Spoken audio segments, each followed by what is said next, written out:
Bienvenue à toutes et à tous. Aujourd'hui, on plonge dans des documents de travaux pratiques sur la préparation des solutions chimiques, plus précisément par dissolution. Bonjour. Oui, on va regarder ça de près.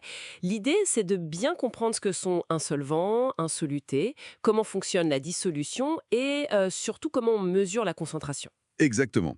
Et les notes commencent avec une expérience toute simple, mais assez révélatrice, je trouve. Qu'est-ce qui se passe quand on met du sel, du chlorure de sodium, dans de l'eau, puis dans de l'éthanol? Oui, c'est une excellente base. Alors, les documents décrivent, on prend 0,5 g de sel, on verse ça dans 20 millilitres d'eau et hop, ça se dissout. On a un mélange homogène. On ne voit plus le sel. Voilà. Mais si on fait pareil avec 20 millilitres d'éthanol, là, le sel, il tombe au fond. Ça reste hétérogène. D'accord. Et ça nous amène directement aux définitions. Le liquide qui dissout. Ici, l'eau, c'est le solvant. Ok. La substance qui est dissouse, donc le sel, c'est le soluté. Logique. Et l'éthanol, dans ce cas précis, ce n'est pas un solvant pour le sel. L'action de mélanger les deux, c'est la dissolution. Et si le solvant, c'est l'eau, on parle de solution aqueuse. C'est clair. Et cette disparition du sel dans l'eau, au niveau moléculaire, il se passe quoi en fait? Alors, c'est ce qu'on appelle la solvatation. En gros, les molécules d'eau, elles ont une certaine polarité et elles viennent entourer les ions du sel, les ions sodium et chlorure. Elles les séparent et les dispersent dans l'eau. Ah, d'accord. C'est pour ça que ça devient homogène. Exactement. L'éthanol, lui, n'arrive pas à faire ça aussi bien avec le sel. Bon, une fois qu'on a notre solution, la question c'est, ok, combien de solutés on a mis dedans, proportionnellement? Oui, comment on mesure ça de façon standard? C'est là qu'intervient la concentration massique. On la note CM. C'est tout simple. Ça nous dit combien de grammes de soluté on a dans un litre de solution. Grammes par litre. Voilà, la formule c'est CM égale MV. M, c'est la masse du soluté en grammes, et V, c'est le volume total de la solution en litres. Attention aux unités. D'accord. Donc pour le sel, 0,5 g dans 20 millilitres, ça fait 0,02 litres. Oui, donc 0,5 divisé par 0,02, ça nous donne 25 grammes litres. 25 grammes par litre. Compris. Alors, les documents enchaînent sur un exemple plus pratique. La préparation d'une solution d'acide citrique. C'est le truc qu'on trouve dans le citron, c'est ça? Tout à fait. C6H8O7, sa formule. Et là, les notes insistent beaucoup sur deux choses. La sécurité d'abord. Oui, j'ai vu ça. L'acide citrique est indiqué comme irritant. Donc, c'est pas optionnel. Blouse, gants, lunettes de protection. C'est la base. Et pour l'éthanol comme mentionné avant, il y a aussi le risque d'inflammation, non? Absolument. Inflammable et il faut travailler sous jotte, sous ventilation. La sécurité, c'est vraiment le prérequis numéro un. L'autre point clé, c'est la précision. Oui, les documents corrigent même un protocole. Qu'est-ce qui est si critique dans la précision? Si la concentration n'est pas bonne, toutes les expériences qu'on fera ensuite avec cette solution seront faussées. Donc la rigueur est essentielle.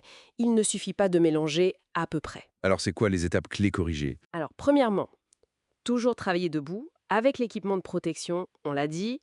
Deuxièmement, la peser.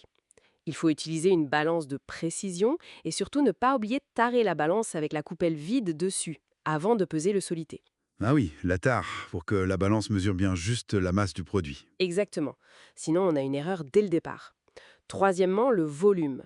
Pour préparer un volume précis, disons 50,0 millilitres, il faut impérativement une fiole jaugée de 50 millilitres. Pas une éprouvette graduée qui est beaucoup moins précise. D'accord, la fiole jaugée, c'est celle avec le trait fin sur le col. C'est ça. Ensuite, quatrièmement, le transfert. Verser le solide dans la fiole avec un entonnoir. Et, très important, rincer la coupelle qui a servi à la peser et l'entonnoir avec un peu de solvant, de l'eau distillée ici, au-dessus de la fiole. Pour être sûr de récupérer tout le produit pesé. Voilà, pour ne rien perdre.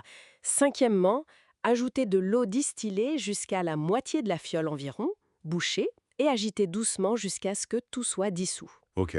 Sixièmement, l'étape délicate. Compléter avec l'eau distillée jusqu'au trait de jauge. Il faut que le bas du ménisque, La petite courbe du liquide. oui, que le bas de cette courbe soit pile sur le trait.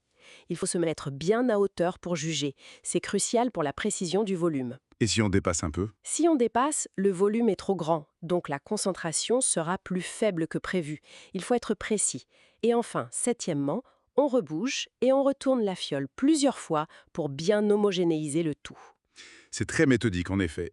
Donc, pour l'exemple de l'acide citrique, si on dissout 1,0 g dans une fiole jaugée de 50 millilitres, ça fait 0,050 litres. Oui, donc CM égale 1,0, 0,050, ça fait 20 grammes par litre. 20 grammes par litre, parfait. Et une fois qu'on a fini, ou si on a des ratés comme le sel dans l'éthanol, qu'est-ce qu'on fait des solutions issues? Les sources disent quoi? Alors, la solution d'eau salée, si elle est bien faite, peut être conservée dans un flacon propre et bien étiqueté. Pour les mélanges non voulus, comme le sel et l'éthanol, ou les solutions usagées, eh bien, ça part au recyclage selon les procédures spécifiques du laboratoire. On ne jette pas n'importe comment. Logique. Et bien sûr, nettoyer et ranger le matériel après. Évidemment, c'est la dernière étape, mais elle est essentielle aussi. Bon, je pense qu'on a fait un bon tour d'horizon de ces notes. Pour résumer bien, identifier solvant et soluté. La sécurité avant tout. Être super précis sur la pesée avec la tare. Utiliser le bon matériel comme la fiole jaugée. Ajuster pile au ménisque et savoir calculer cette fameuse concentration massive.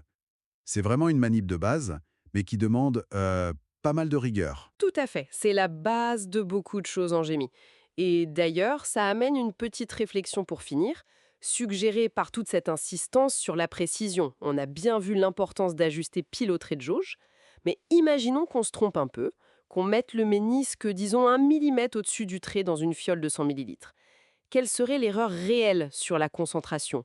Et surtout, est-ce que cette petite erreur pourrait avoir un impact notable sur une expérience qu'on ferait ensuite avec cette solution? Ça ouvre la question de la marge d'erreur et de ses conséquences pratiques.